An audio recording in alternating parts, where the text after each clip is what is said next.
السلام عليكم على احلى متابعين في الدنيا. عاملين ايه يا جماعه؟ ايه الاخبار؟ وحشتونا جدا جدا جدا من الفيديوهات اللي فاتت. وقبل ما ندخل في موضوع النهارده، كل سنه وانتم طيبين، رمضان كريم عليكم كلكم وعلى جميع اسركم يا رب. كل سنه وانتم طيبين يا جماعه. يعني اول يوم رمضان بكره باذن الله، عايزين كلنا نستعد ان شاء الله للصيام والصلاه وقراءه القران. اللي ما كانش يعني ملتزم في الحاجات دي اول الايام اللي فاتت، شهر رمضان فرصة عظيمة، اوعوا تفوتوها واغتنموها، اغتنموا الفرصة. المهم ندخل بقى في موضوع النهاردة. وعلى اثر رمضان انا الحمد لله علقت الزينة وظبطت الدنيا، عارفين على اخر حاجة يعني لسه مخلصة حالا وعاملة لكم فيديو تحفة ان شاء الله باذن الله يعجبكم. خلينا ندخل بقى في موضوع النهاردة. وما زلنا مكملين في قضية مغتربة في فرنسا والابتزاز الالكتروني اللي بيحصل للست دي. شلة الملاح ده بعد ما اكتشفوا واتفقست خطتهم وفضيحتهم بقت بجلاجل. الفضيحة يا جماعة بقت عالمية، مش عارفين يلموها، مش عارفين يعملوا ايه. بص على العصفورة، طب لما نطلع نشتمهم يمكن الناس تنسى؟ مش هتنسى الناس ممكن تنسى يا جماعة؟ لا يمكن. فضيحة عالمية بأصوات الملاح ده، ان ميسيو جانو الراجل المسن ما يطلعش العمرة، ان مدام هناء ما تخشش الاراضي السعودية. بصوت مين؟ بصوت ملحد في اسكندرية وبصوت الارترية الساحرة اللي قعدوا يتاجروا بقضيتها 3 سنين. اللهم لك الحمد، الحقائق اتثبتت قصادكم، واظن ما كناش بنكذب في اي حاجة من اللي احنا قلناها قبل كده. الحقائق بتتضح ليكم. ولو كانت مدام هناء عملت فيديو على فكرة وطلعت قالت لكم يا جماعة الشركة السعودية للأسف يعني قررت ان ميسيو جانو ما يطلعش العمرة وكلام من ده عشان في ناس سوسوا في الخاص واتصلوا بيهم، هل انتوا هتصدقوا الكلام ده؟ هقول لكم انا بقى السيناريو اللي كان هيحصل كالآتي. كانوا هيطلعوا نفس شلة الملاحدة دي، قنوات الصرف الصحي، كانوا هيطلعوا يقولوا لكم ايه؟ كذابة، ولا حد تواصل معاه ولا بتاع، كذابة، هي بتعمل عليكم حوارات عشان خاطر ايه يا جماعة؟ عشان خاطر انهم اكتشفوا ان الراجل مش مسلم وعشان كده مش هيطلعوه العمرة. مش قلنا لكم انها كذابة؟ ولكن الحمد لله الدليل النهاردة ايه؟ الدليل المرة دي كان بأصواتهم، فما فيهاش شك، ما فيهاش ادنى شك. اللهم لك الحمد، اتثبت المؤامرة اللي على الست دي، اتثبت ان فعلا في شله ملاحده مستقصداها، سواء في فرنسا او هنا في مصر او في السعوديه. اللهم لك الحمد. طيب يا جماعه، وفي السعوديه على فكره مش سعوديين، مصريين برضو اللي هم قاعدين هناك يعني وفاكرين ان مفتاح السعوديه معاهم. ملهاش علاقه بالشعب السعودي طبعا، الشعب السعودي كله محترم، ولكن في ناس كده استغفر الله العظيم يعني انتوا عارفينهم.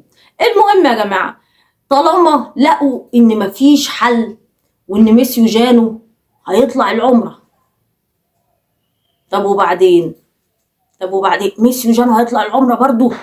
لا حول ولا قوه الا بالله. فلقوا برضو ان مفيش فايده وميسيو جانو هيطلع العمره ومدام هناء هتدخل السعوديه معززه ومكرمه، وبطوطه على فكره رايحه معاها. فلقوا ان مفيش فايده، طب نعمل ايه؟ نبصصهم على العصفوره. ادوا الاوردر على طول لمين؟ لمستر عادي.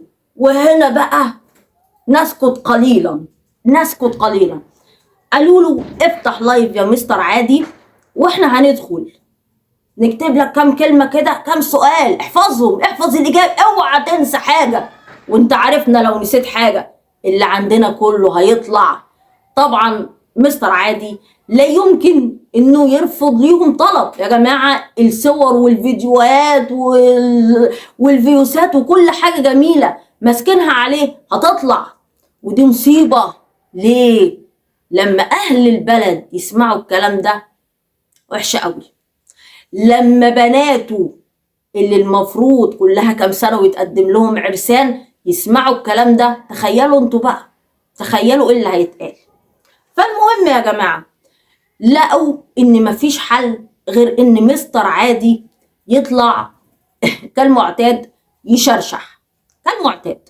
ومش بس كده، لا، ده دول اجروا عصابة ابتزاز الكتروني. يعني مستر عادي بقى مبتز الكترونيا باللايف متسجل له، طالع على منصة لبلطجي هو مأجره. شنعاء خراطيم طبعا اللي دافعه الليله كلها، لان القرعه مش لاقيه تاكل. شنعاء خراطيم دفعت لبلطجي عشان خاطر يبتز الست دي. فمن هنا ومن هذا الفيديو نوجه نداء الى كافه السلطات، الى الاعلام، الى الصحافه، الى الدنيا كلها. ايه رايكم يا جماعه لما يكون عندنا يعني زوج بيبتز زوجته باسرارهم الزوجيه باعترافه في اللايف المتسجل، وان شاء الله ده يتشير على اوسع نطاق برضه، باعترافه في اللايف المتسجل قال انا عندي بلاوي سودة عنها، لو قلتها هفضل ترند لمدة 3 سنين. وعارفين طبعا يعني ايه يفضل ترند؟ يعني يتربح على حساب اسراره الزوجية مع الزوجة المكلومة دي. متخيلين كمية الابتزاز الالكتروني واصلة لغاية فين؟ هتدفعي ولا اطلع اتبلى عليكي؟ هو ما عندوش اسرار وهو عارف كده كويس، ده هو اللي ممسوك عليه بلاوي. المهم يا جماعة، فطالع يبتزها كده علنا، انا عندي حاجات لو قلتها بلاوي سودا تطلعني ترد 3 سنين.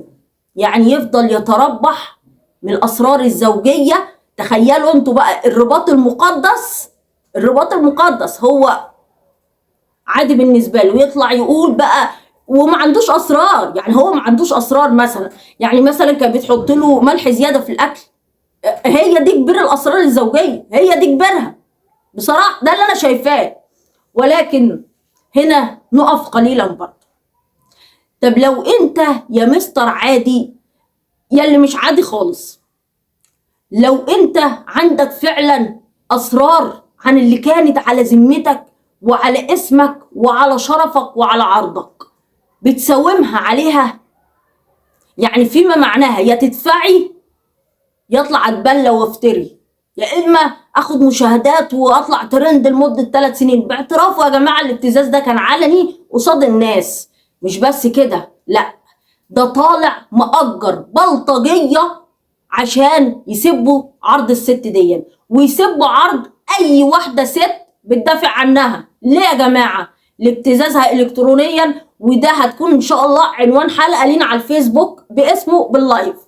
المهم يا جماعه نكمل كلامنا. بعد موضوع اللي هو الاسرار والبلاوي السوداء، مع ان هنا برضو احنا عايزين نسأله سؤال حيوي جدا جدا جدا ومهم.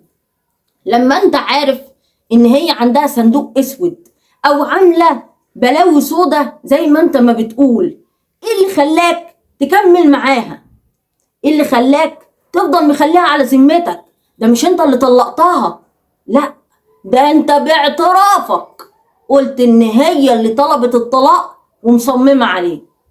يبقى معناها ايه يا جماعه؟ يبقى معناها ان هي اللي اكتشفت عنده البلاوي السوداء مش العكس، والا كان هو طلقها. ولكن هي اللي اصرت على الطلاق وقالت كفايه ابتزاز لغايه كده، كفايه نصب عليا لغايه كده. وبعدين لو هي مثلا يعني تقصد بالكلام ده تلميح على عرضها وشرفها، ما اصل دي مش يعني مش حاجه جديده عليك ان انت تتكلم على واحده ست كانت على ذمتك وعلى سمعتك وشرفك، ده مش جديد عليك وجاي له دلوقتي، يعني جاي له بعد كده في مرحله الفيوسات. طيب لو هي كانت كده وكانت يعني استغفر الله العظيم، يبقى انت كنت ديوس، يبقى انت كنت ديوس ان فضلت عايش معاها. طلقتهاش ليه؟ ما سقرتش لكرامتك ليه؟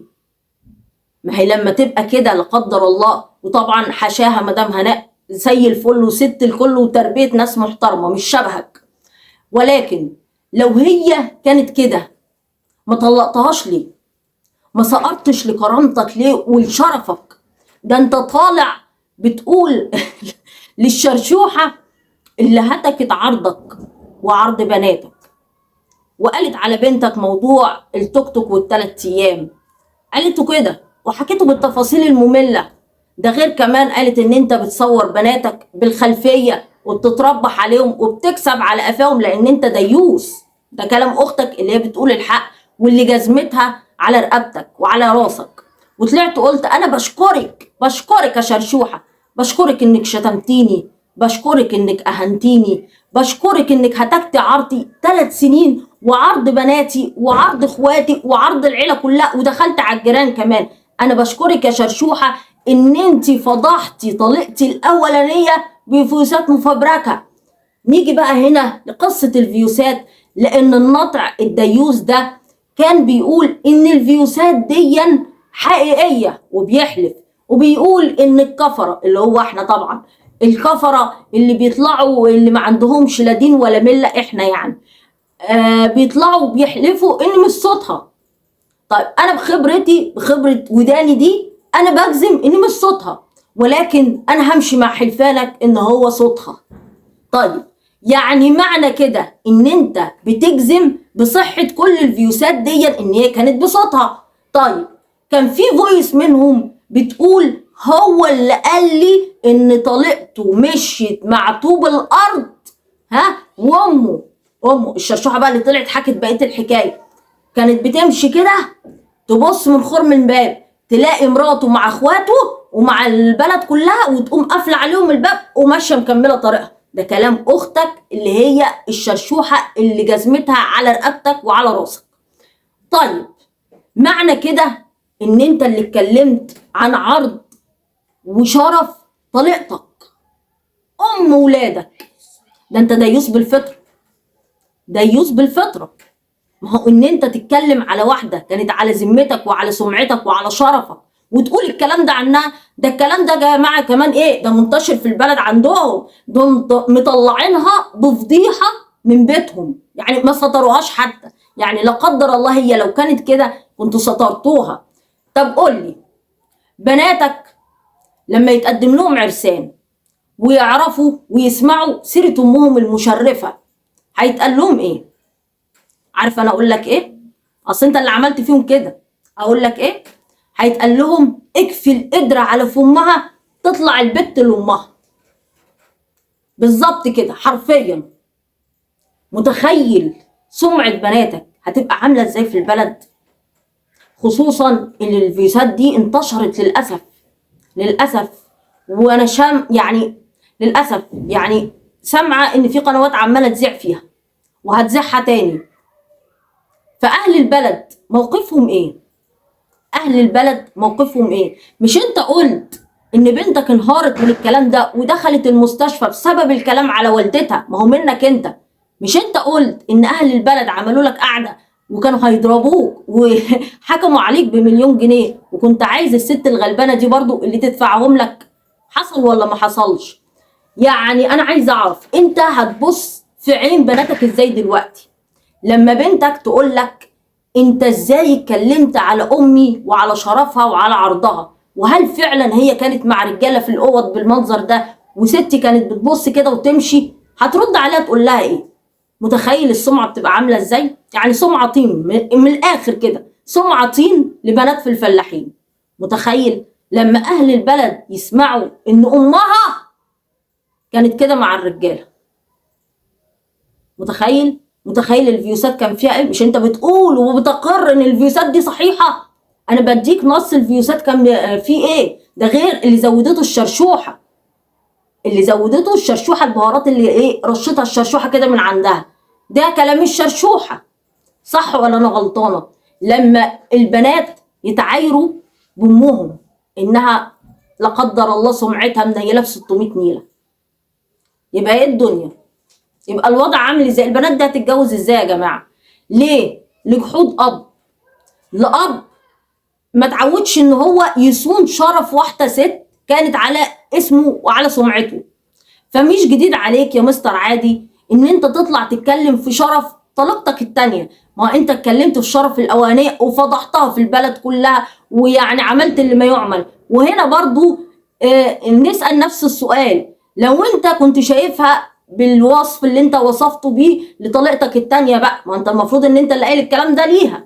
طيب لو انت كنت شايفها كده ما سقرتش لكرامتك ليه برضو وطلقتها؟ ليه انجبت منها كل العيال دي؟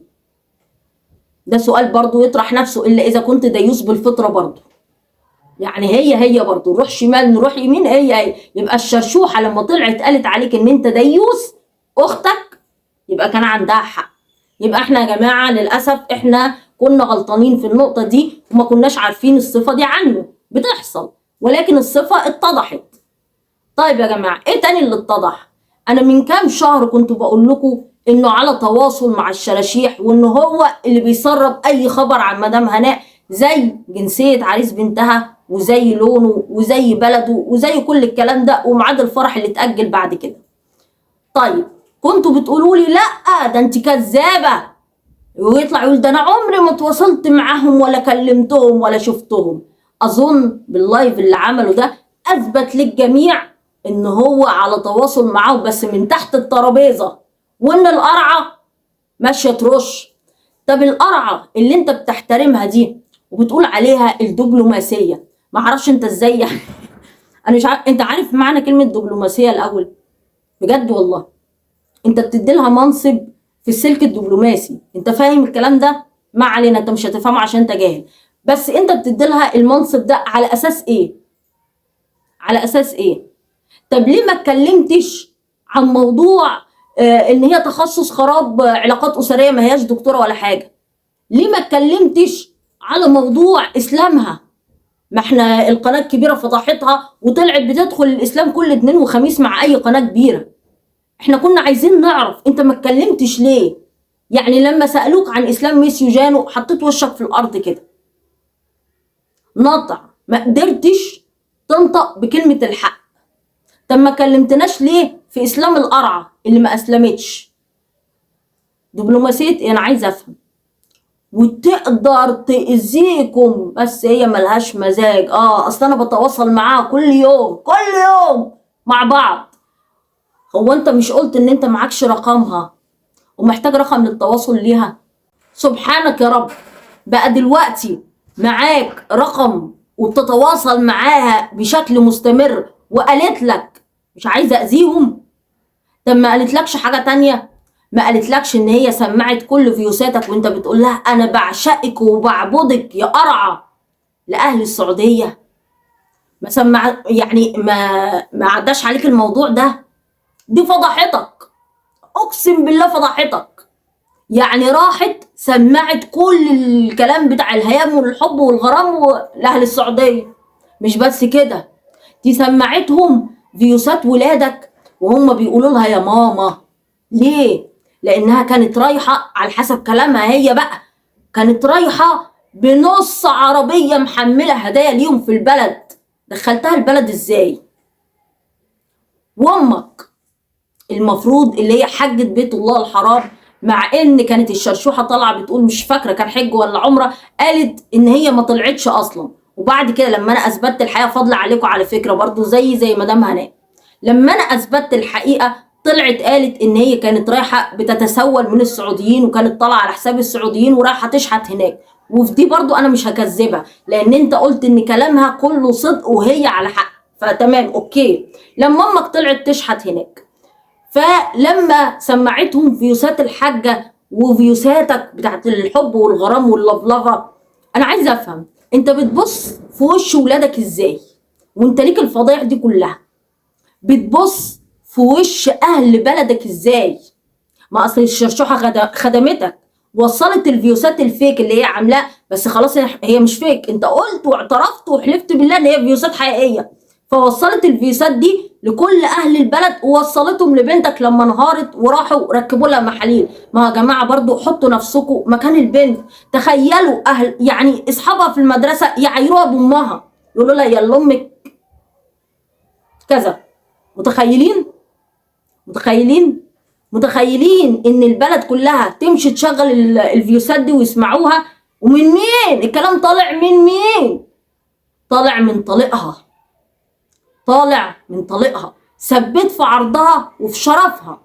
طيب لو الفيوسات دي اللي انت بتقول عليها كانت حقيقيه، طب الفيوسات دي كان بقالها كتير جدا جدا جدا طالعه، ليه ما سقرتش لكرامتك وطلقت الست دي؟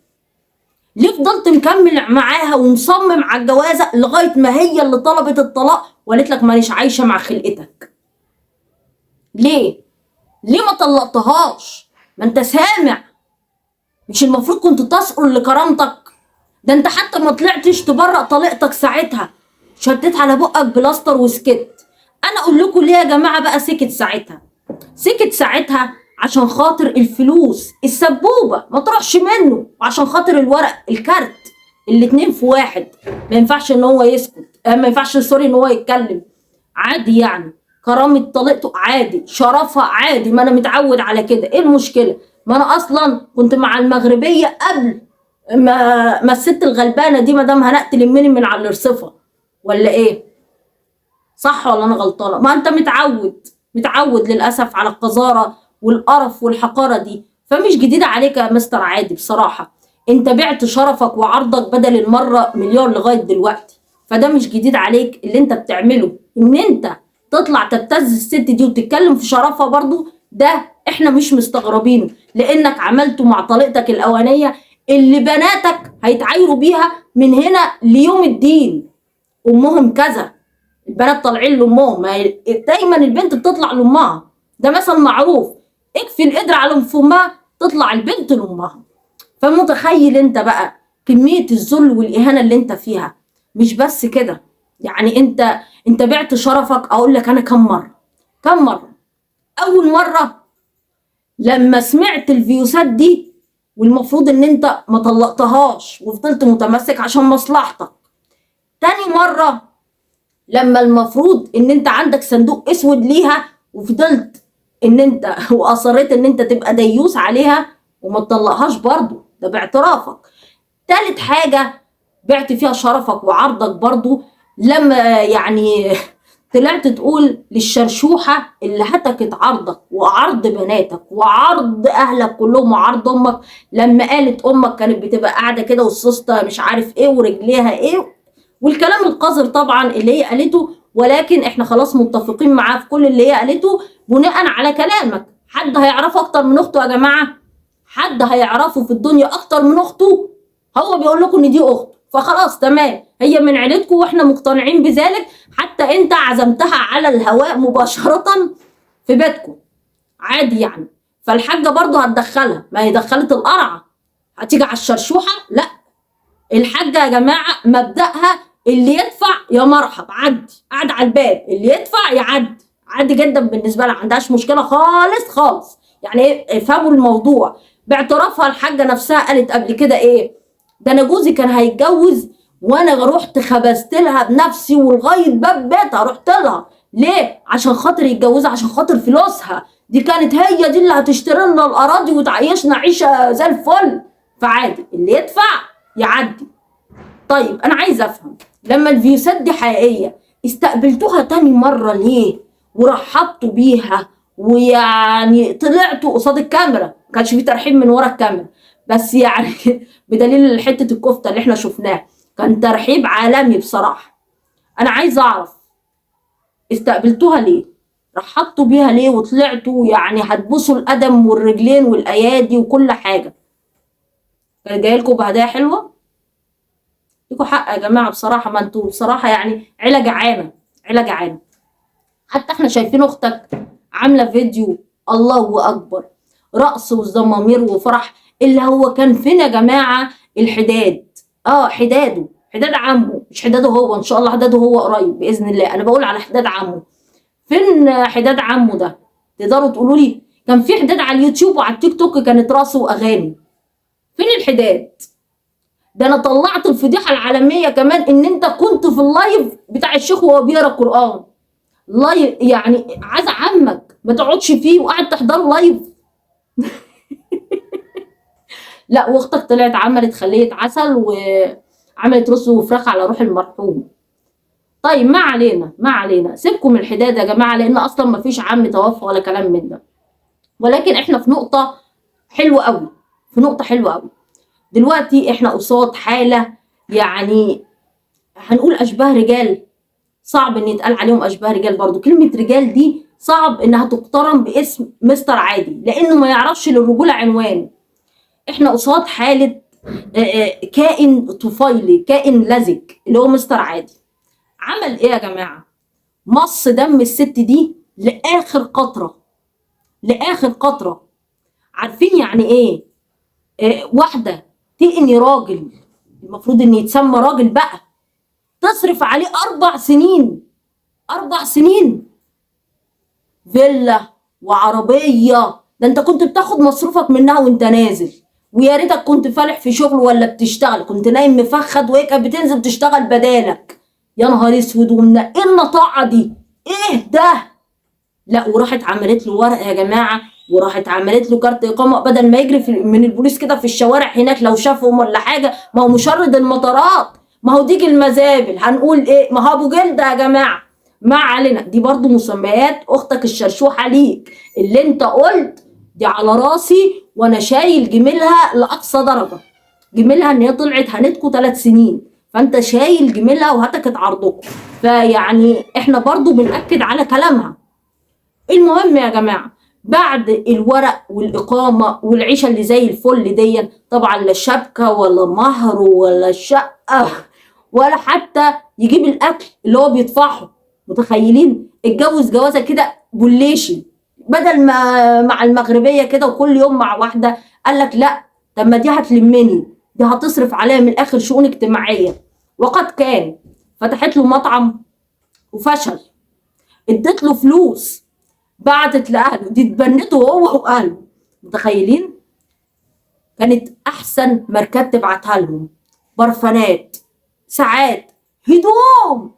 ده انتوا لدرجه هدومها اللي سابتها اخر مره عندكم اخدتوها، مع ان هي طلعت وطلبت ان الهدوم بتاعتها ترجع لاخوها. ما رجعتوهاش ليه؟ ان اسفقناكم، وزعناها على بعضينا عشان احنا عيله عريانه جعانين، كان معتاد يعني. طيب ماشي. وبعدين يا رباب، بعد ما صرفت عليه وعلى اهله كل المبالغ دي وجوزت بنت اخته، هي كانت يعني ايه النطاعه دي؟ كانت متكفله كمان ببنت اختك. ليه جوز اختك ده ايه؟ نطع برضه؟ انتوا العيله كلكم كده مع بعضيكم؟ ما فيش حد عنده حبه من الاحمر خالص؟ ما فيش. طيب ما علينا. يعني جهزت بنت اختك احسن جهاز، ما عرفتش تجهزه حتى لبناتها. بسبب ايه؟ بسبب القروض اللي انت نصبت عليها فيها وفلقت. يعني عشت سفلة 4 سنين في فيلا طويلة عريضة وعربية تحت رجلك، وما بتشتغلش، وبتاكل وانت نايم في السرير، وفتحت لك قناة واشتغلت لك هي فيها. يعني انتوا متخيلين؟ يعني حتى قالت له اقعد فخد في البيت واعمل قناة حتى وانا هشتغل لك فيها وانت تقبض على الجاهز. كان كارت يا جماعة القناة بتاعتها هي شخصيا معاه في جيبه. هي ما تعرفش حاجة عن ارباح القنوات، كان بياخد كله. كان نازحها. كلمة نازحها دي كلمة قليلة. ده غير يا جماعة التليفون، حتى مكالمات التليفون كانت هي اللي بتحاسب له عليها عشان يكلم اهله ويكلم ولاده. ايوه، بتدفع له فاتورة النت دي. يعني متهيألي كانت بتجيب له. ما علينا. المهم يا جماعة، بعد كل الماركات وبعد كل الفلوس وبعد ده كله، راح قال لك ايه؟ اخد بقى الهبرة التقيلة، اخد القرض واهرب. اخد فلوس القرض وفلق، وهو نازل نصب على بنتها برضو، ويعني اخد منها تذاكر الطيران غير الفيزا اللي حطها في المكنه، وسحب الفلوس مقدما قبل ما ينزل، وخلاها هي برضو تلبس وتدفعهم هناك للدوله. بعد ده كله يا جماعه يكتفي؟ لا ابدا.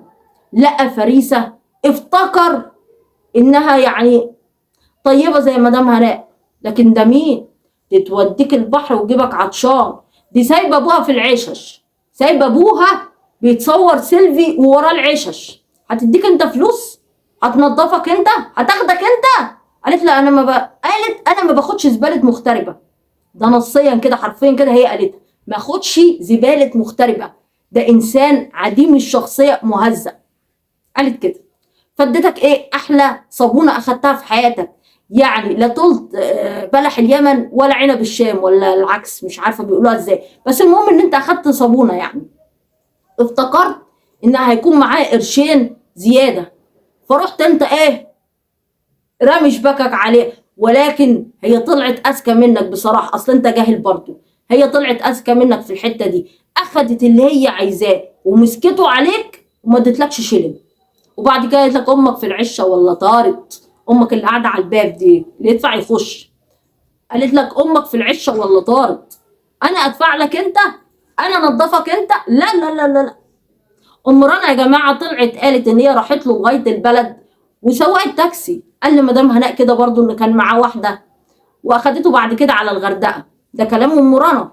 بصراحه انا ما كنتش مصدقه الكلام ده، ولكن طلع حقيقه يا جماعه، طلع حقيقه. قالت له لا امك في العشه والله طارت، ادفع مين؟ ادفع مين والناس نايمين؟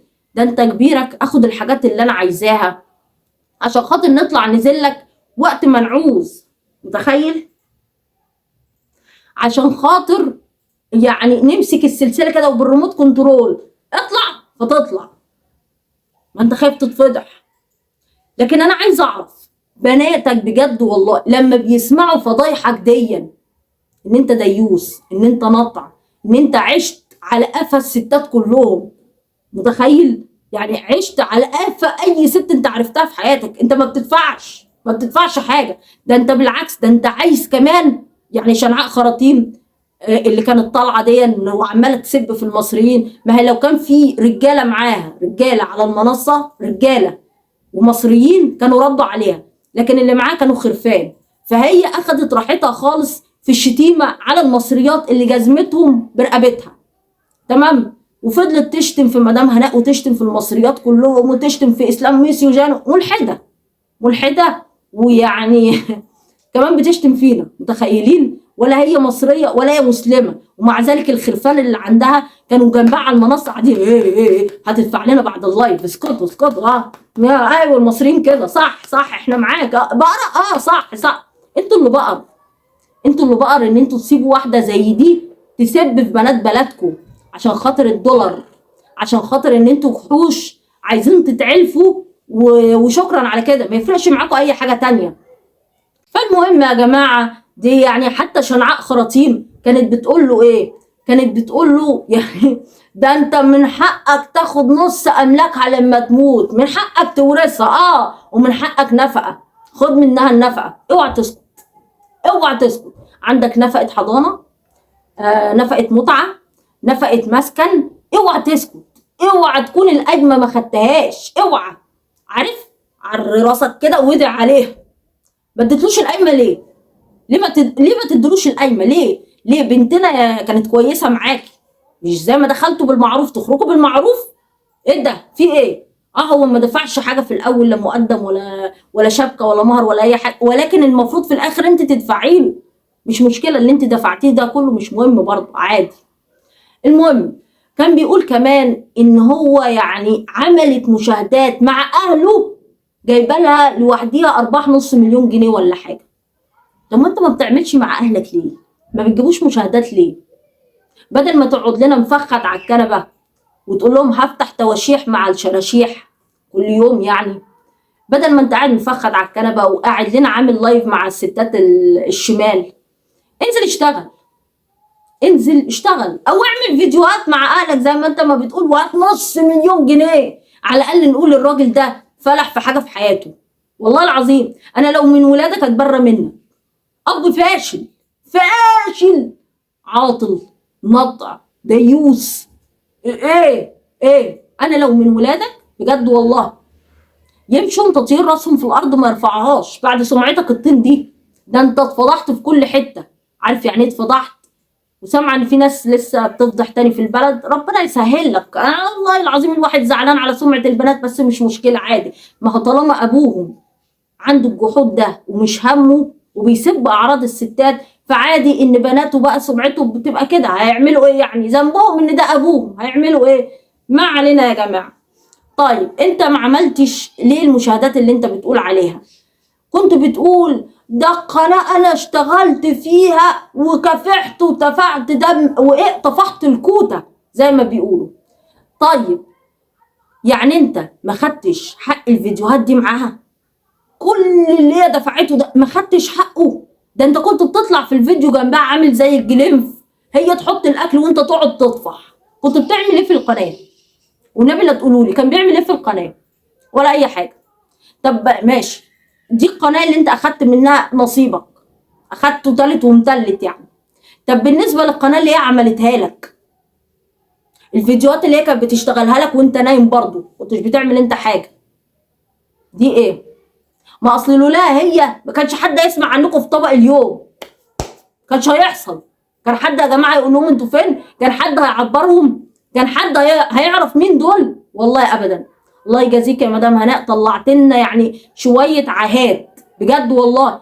يعني حتى اخته كانت كاتبه قرنبيط بالته، يعني قرنبيط طول عمرها بالطه، بس هم خلوها بالته.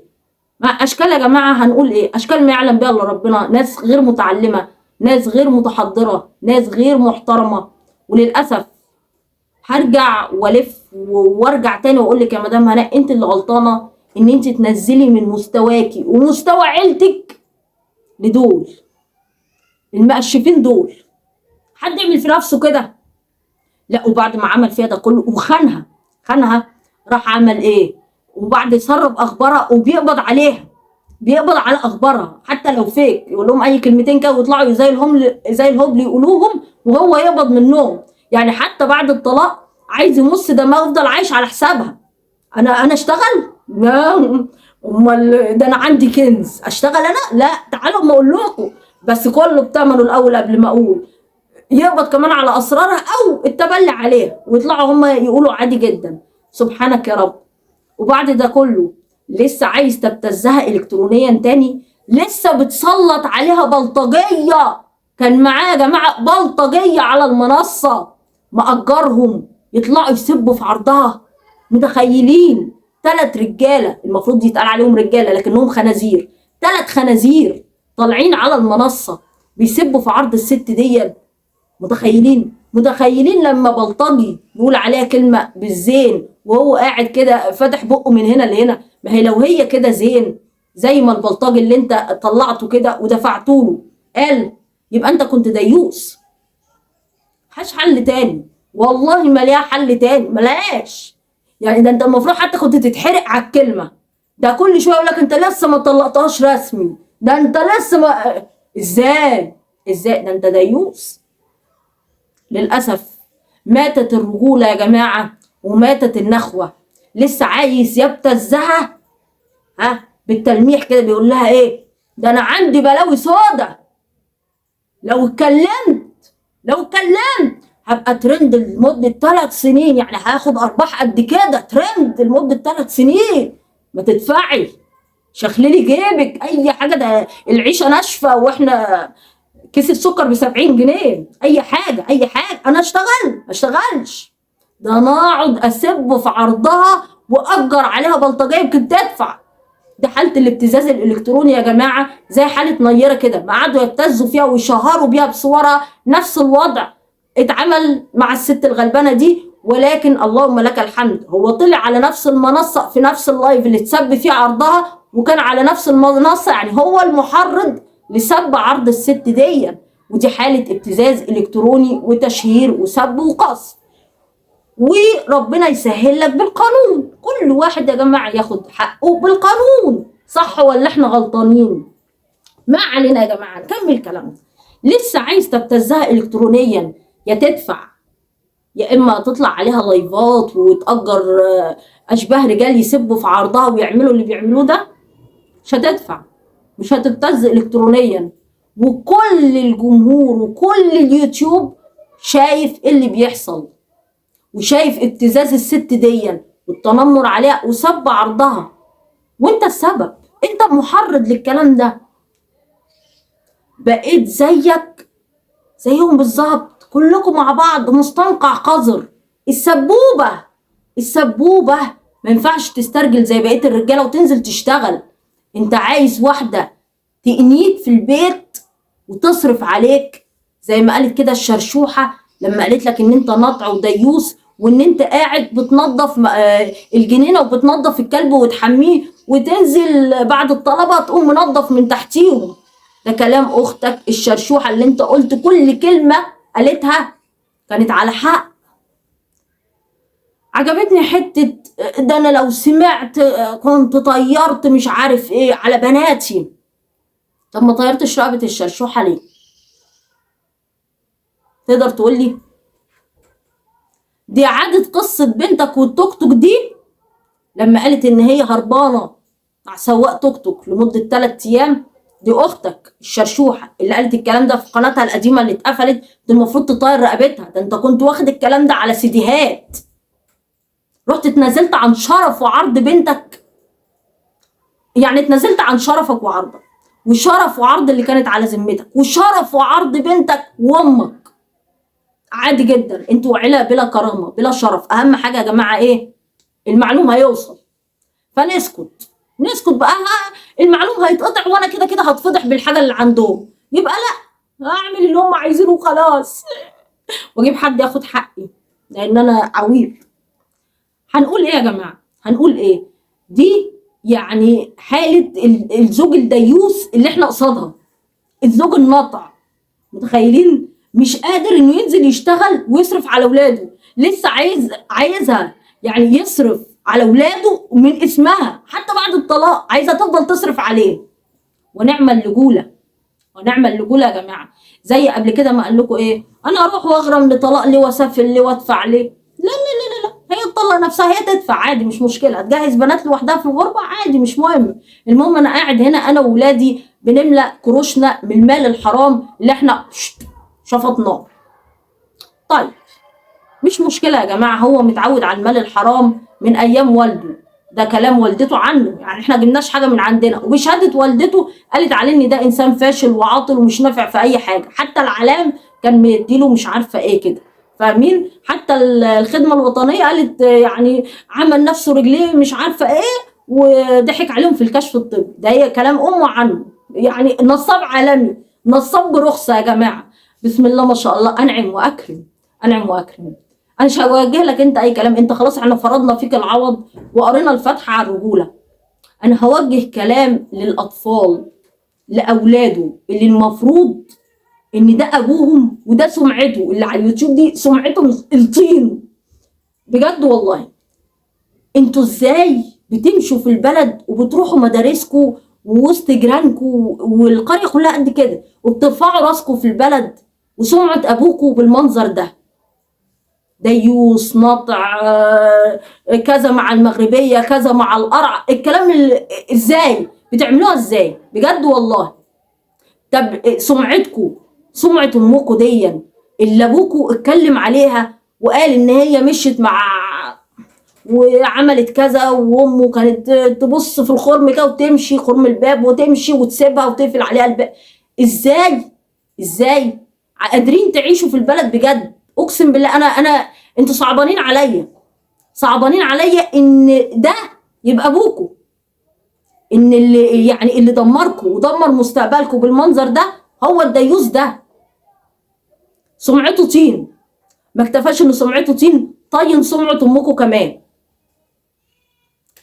لله الامر يا جماعه من قبل ومن بعد، ولكن احنا هنفضل نتكلم عن الابتزاز الالكتروني للست دي، وهنفضل نتكلم عن الزوج الديوث ده، وهنفضل ورا القضيه دي لغايه الست دي ان شاء الله ما تاخد حقها باذن الله بالقانون. هي كده كده ربنا كرمها بنصر الهي من عنده، وانتوا سمعتوا كل الحقائق وعرفتوا كل حاجه بودانكم، وشفتوا اتحادوا مع كل الحشرات والناس سبابين الاعراض اللي بيطلعوا يسبوا في عرضها وبيتنمروا عليها، وانه ازاي بيتربح بيها، وانه ازاي بيسرب اسرارها، وانه ازاي بيقبض مقابل القرف اللي بيعمله. اللهم لك الحمد، مش محتاجين نثبت اي حاجه، كله على عينك يا تاجر. واليوتيوب سمعه، تاريخ ما بيتنسيش يا جماعه، بيفضل السمعه قاعده فيه لابد الابدين. اشوفكم على خير يا جماعه في الفيديوهات اللي جايه. السلام عليكم ورحمه الله.